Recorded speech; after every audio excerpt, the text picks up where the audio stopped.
Hello friends, my name is Dinesh Kumar and once again welcome back to Educator Agency. Today I will discuss you about inverse demand and moment in shift in demand curve. आज हमारा micro economics के ऊपर part number 2 रहने वाला है और इस topic के अंदर हम बात करने वाले हैं inverse demand and moment and shift in demand curve. चलिए शुरू कर लेते हैं। फर्स्ट ऑफ ऑल हम यहाँ पर डिस्कस करने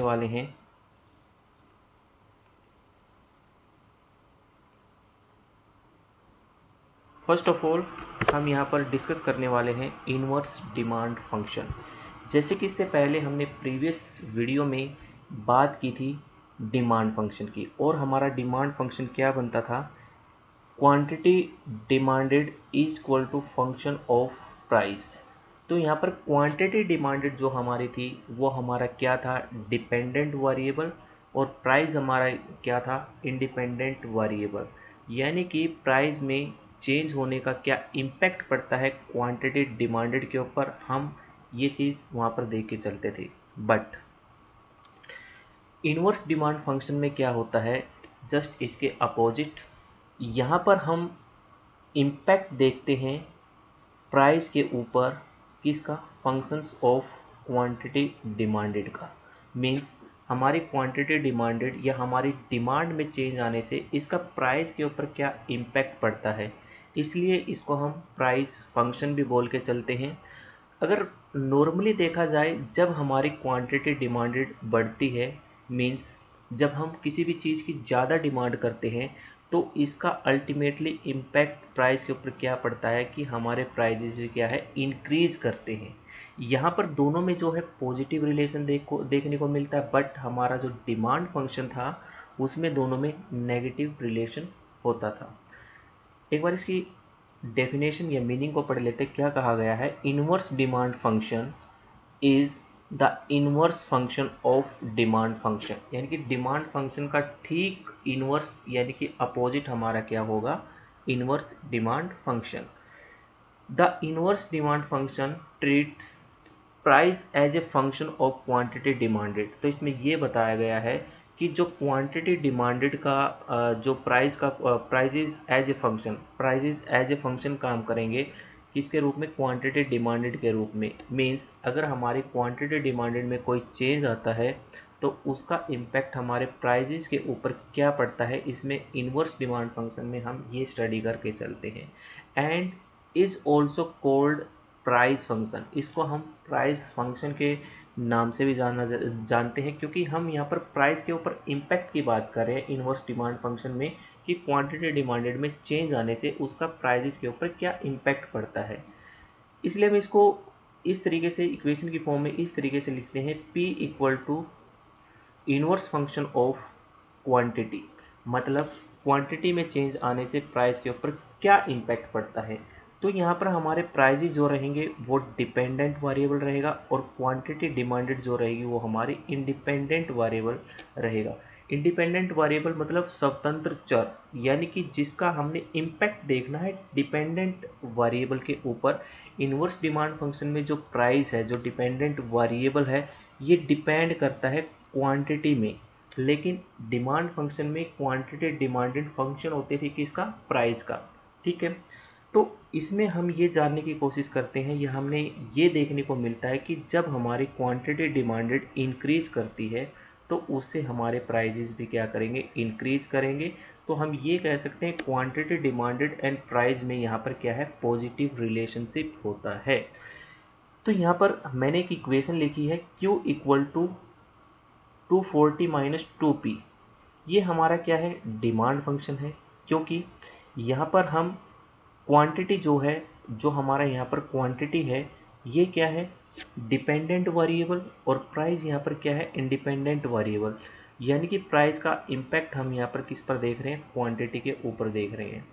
तो अगर आपको कोई भी इक्वेशन दे दी जाए और ये पूछ लिया जाए कि डिमांड फंक्शन है या प्राइस फंक्शन है या इनवर्स डिमांड फंक्शन है, तो आपने ध्यान रखना है, अगर Q हमारा क्या है, अगर Q हमारा डिपेंडेंट वेरिएबल है या लेफ्ट साइड दिया गया है, तो आप यहाँ पर समझ सकते हो कि हमारा क्या है, डिमांड फंक्शन है। अगर हमें कोई डिमांड फंक्शन दे दिया जाता है, अगर उससे हमने क्या है इन्वर्स डिमांड फंक्शन निकालना है, तो हम चीज़ों को कैसे सोल्व आउट करेंगे उस चीज़ को समझने की कोशिश करते हैं। देखो यहाँ पर हमें जो डिमांड फंक्शन जो दिया है Q equal to 240 minus 2P, अब इससे हमने इन्वर्स डिमांड फंक्शन निकालना है, या फिर आप ये कहिए कि यहाँ पर हमने प्राइस फंक्शन निकालना है। तो आप क्या कर सकते हो, ये -2P है, इसको आप इस साइड लेके आ सकते हो, तो यहाँ पर क्या आएगा Q plus 2P equal to 240। तो आप यहाँ पर देख सकते हो, आप यहाँ पर देख सकते हो, आप अब क्या कर सकते हो, आप ये कर सकते हो Q को आप उस साइड लेके जा सकते हो, तो क्या आएगा 2P equal to 240 minus quantity demanded. तो यहाँ पर हमने क्या निकालना है, प्राइस फंक्शन निकालना है। प्राइस को यहाँ अकेला छोड़ दीजिए, तो 240 माइनस Q डिवाइड बाय 2। तो अल्टीमेटली क्या निकल कर आएगा यहाँ पे, जब आप 240 को 2 से डिवाइड करोगे तो आपको मिलेगा 120 और माइनस 0.5 Q। ये हमारा क्या आ जाता है यहाँ पर प्राइस फंक्शन, जिसको हम क्या बोलते हैं इन्वर्स डिमांड फंक्शन। क्लियर है? तो आपको आई होप ये इन्वर्स डिमांड फंक्शन जो है अच्छे से समझ में आया होगा। कई बार कंफ्यूज करने के लिए क्वेश्चन दे दिया जाता है और यहाँ से किसी भी वे में क्वेश्चन पूछा जा सकता है। चलिए हम नेक्स्ट चलते हैं। अब हम यहाँ पर बात करने वाले हैं moment and shift in demand curve. इसकी ऑलरेडी हम स्टडी कर चुके हैं, इसके बारे में हम पढ़ चुके हैं अपने प्रीवियस लेक्चर में। अब इसको थोड़ा सा डिटेल में जानने की कोशिश करते हैं कि ये moment and shift in demand curve होता क्या है। डिमांड के बारे में हमने अच्छे से पढ़ लिया, डिमांड कर्व के बारे में हमने अच्छे से पढ़ लिया। अब इसकी शिफ्टिंग और मोमेंट के बारे में हम बात करेंगे। तो movement and shift in demand curve को हमने 2 पार्ट्स में डिवाइड कर दिया। हम मूवमेंट अलोंग ए डिमांड कर्व, यानी कि डिमांड कर्व में मोमेंटम किस प्रकार होती है इसकी स्टडी करेंगे, और साथ ही साथ शिफ्ट इन डिमांड कर्व को हम अच्छे से समझ के चलेंगे। तो मूवमेंट अलोंग ए डिमांड कर्व पर हमारी जो मूवमेंट है वो 2 प्रकार से हो सकती है, या तो एक्सटेंशन इन डिमांड कर्व होगा, या तो कॉन्ट्रैक्शन इन डिमांड कर्व होगा। शिफ्ट इन डिमांड यानी कि शिफ्टिंग जो है हमारी वो भी 2 तरीके से होगी, इंक्रीज इन डिमांड हो सकता है और डिक्रीज इन डिमांड हो सकता है। अगर हम एक्सटेंशन की बात करें, एक्सटेंशन में हम क्या देख सकते हैं कि अदर फैक्टर रिमेनिंग कांस्टेंट या सेट्रस पेरिबस की कंडीशन यहाँ पर लगती है कि हमारा जो प्राइस में चेंज जो होता है उसका हमारे डिमांड कर्व पर क्या इम्पैक्ट पड़ता है, ये हम मोमेंटम में देखते हैं। और अदर फैक्टर में चेंज आने से और प्राइस के कांस्टेंट रहने से हमारे डिमांड कर्व पर क्या इम्पैक्ट पड़ता है वो हम शिफ्ट इन डिमांड में पढ़ के चलते हैं। चलिए देख लेते हैं extension in demand. When demand is decreased due to decrease in price, other determinants remain constant। यानी कि हमारे other determinants हैं प्राइस को छोड़ के वो हमारे क्या रहेंगे, इसमें कांस्टेंट रहेंगे। और प्राइस में चेंज आने से, या फिर आप ये कहिए कि हमारी जो डिमांड है वो इंक्रीज करती है, उसमें एक्सटेंशन देखने को मिलता है due to decrease its price, उसके प्राइस में डिक्रीज होने से, उसके प्राइस के घटने से हमारी डिमांड क्या करेगी, यहाँ पर इंक्रीज करेगी, जिसको हम एक्सटेंशन इन डिमांड बोलते हैं। कॉन्ट्रैक्शन इन डिमांड की अगर हम बात करें तो व्हेन डिमांड इज डिक्रीज, हमारी जो डिमांड है वो डिक्रीज करेगी due to increase in its price, उसके अपने खुद के प्राइजेज में इंक्रीज होने से। और अदर डिटर्मिनेंट्स रिमेन कांस्टेंट, जो अदर डिटर्मिनेंट्स हैं वो हमारे क्या रहेंगे, कांस्टेंट रहेंगे। इसको बोलते हैं कॉन्ट्रैक्शन इन डिमांड। अगली स्लाइड में इसको विद डायग्राम अच्छे से समझने की कोशिश करेंगे, यहाँ हम चीज़ों को थ्योरेटिकली समझने की कोशिश करते हैं। तो शिफ्ट इन डिमांड कर्व में क्या होगा, या तो हमारा इंक्रीज इन डिमांड होगा या डिक्रीज इन डिमांड होगा। इंक्रीज इन डिमांड कब होगा, हमारी जो डिमांड है वो इंक्रीज कब करेगी, due to other factor but its price remain same. मतलब अदर फैक्टर की वजह से हमारी डिमांड क्या करती है, इंक्रीज करती है, और प्राइजेज यहाँ पर क्या रहेंगे, सेम रहेंगे। एग्जाम्पल के तौर पर अगर एक कंज्यूमर की इनकम क्या है, बढ़ जाती है, तो एक कंज्यूमर की इनकम बढ़ने से वो जो गुड्स हैं उनकी डिमांड को क्या कर देता है, इंक्रीज कर देता है, और जो उस वस्तु के प्राइजेस हैं वो क्या रहते हैं, यहाँ पर कांस्टेंट रहते हैं। तो इसको क्या बोला जाता है, increase in demand. Decrease in demand की अगर बात करें, decrease demand is decrease due to other factor, यानी कि डिमांड जो डिक्रीज होगी वो अदर फैक्टर की वजह से ही होगी, but it's on price remain same, और उसके अपने प्राइजेस क्या रहेंगे, कांस्टेंट रहेंगे। एग्जाम्पल के तौर पर अदर फैक्टर में जैसे कि कंज्यूमर की इनकम आती है, अगर कंज्यूमर की इनकम क्या कर जाती है, डिक्रीज कर जाती है, तो कंज्यूमर गुड्स एंड सर्विसेज की जो डिमांड है वो कम करने लग जाता है, जबकि उनके प्राइजेस जो हैं वो कांस्टेंट रहते हैं। चलिए देख लेते हैं नेक्स्ट स्लाइड में विद डायग्राम।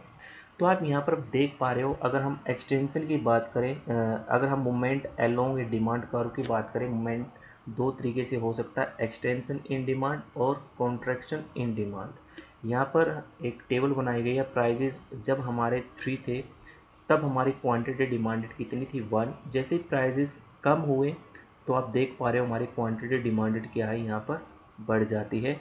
तो आपने ध्यान रखना है, मोमेंट अलोंग डिमांड कर्व में हमारे जो अदर फैक्टर होते हैं ये क्या होते हैं, कांस्टेंट, ठीक है। और हम यहाँ पर प्राइस का इम्पैक्ट क्वांटिटी डिमांडेड के ऊपर देख के चलते हैं। तो आप यहाँ पर देख सकते हो, जब हमारे प्राइजेस कितने हैं 3, तो हमारी क्वांटिटी डिमांडेड यहाँ पर कितनी है, 1। तो हमारे यहाँ पर क्वांटिटी डिमांडेड कितनी है, 1। जैसे ही हमारे प्राइजेस फॉल करके 1 होते हैं तो हमारी जो क्वांटिटी डिमांडेड है वो 1 से इंक्रीज कर जाती है और 3 पर पहुँच जाती है। यानी कि हम पॉइंट ए से जैसे ही बी पर क्या हुए, मूव हुए, तो हम left word to right word हमने मूव किया है, तो इसको क्या बोलते हैं, एक्सटेंशन इन डिमांड। यानी कि हम जब नीचे की तरफ मूव करते हैं तो इसको बोला जाता है extension in demand curve. Contraction in demand curve में जब हमारे प्राइजेस कितने हैं 1, तो हम कितने डिमांड कर पा रहे हैं 3।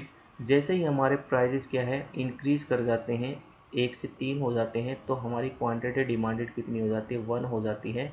यानी कि हम इस पॉइंट से, सपोज करिए कि पॉइंट ए है और ये पॉइंट हमारा बी है, तो ए पॉइंट से बी पॉइंट की तरफ मूव करना ये हमारा क्या कहलाता है, कॉन्ट्रैक्शन कहलाता है। तो एक बार फिर बता देता हूँ, इसमें आपने ये चीज़ ध्यान में रखकर चलनी है कि हमारे अदर फैक्टर रिमेनिंग कांस्टेंट, हमारे प्राइस को छोड़कर जितने भी फैक्टर हैं वो सारे के सारे कांस्टेंट रहेंगे। सिर्फ और सिर्फ प्राइस के घटने या बढ़ने से जो हमारी क्वांटिटी डिमांडेड में इम्पैक्ट पड़ता है उसी को क्या बोलते हैं, मोमेंट अलोंग ए डिमांड कर्व। आगे देख लेते हैं हम शिफ्ट इन डिमांड कर्व, यानी कि डिमांड कर्व हमारा शिफ्ट कब करेगा। तो इसमें आपने ध्यान में रखना है, इसमें हमारे जो प्राइजेस हैं वो हमारे क्या रहेंगे, कांस्टेंट रहेंगे या सेम रहेंगे। हम डिमांड कर्व पर जो इम्पैक्ट देखेंगे वो किसका देखेंगे, अदर फैक्टर का, ठीक है। तो आप यहाँ पर देख पा रहे हो, तो यहाँ पर थोड़ी सी मिस्टेक होगी भाई, यहाँ पर आप इसको 3 कर लेना, ठीक है। तो जब हमारे प्राइजेस तो सेम है, प्राइजेस तो हमारे सेम है, यहाँ 3 है, 3 पर हमारे प्राइजेस हैं, बट हमारी जो क्वांटिटी डिमांडेड थी वो कितनी थी, पहले 1 थी। लेकिन अदर फैक्टर में चेंज आने की वजह से हो सकता है कंज्यूमर की इनकम यहाँ पर बढ़ जाती है, जिसके कारण हमारे प्राइजेस उसी प्राइस पर हम क्या है, ज़्यादा डिमांड करते हैं। तो हमारा जो डिमांड कर्व है वो राइट तरफ क्या कर जाता है, शिफ्ट कर जाता है। तो इसको बोलते हैं हम इंक्रीज इन डिमांड।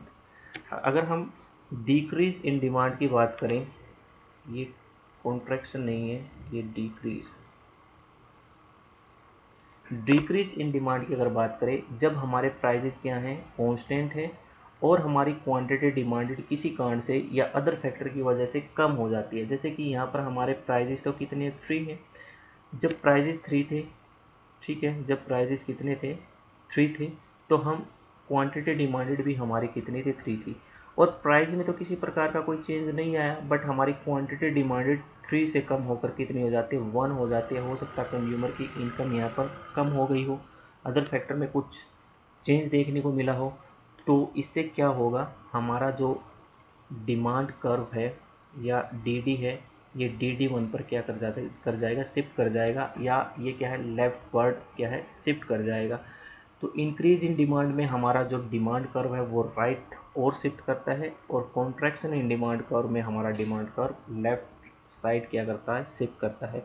तो आज हमने बात की inverse demand curve and moment and shift in demand curve की। आई होप आपको लेक्चर अच्छा लगा होगा।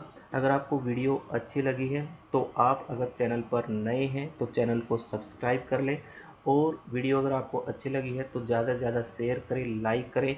मिलते हैं नेक्स्ट वीडियो के साथ, नेक्स्ट लेक्चर के साथ। तब तक के लिए नमस्कार, जय हिंद।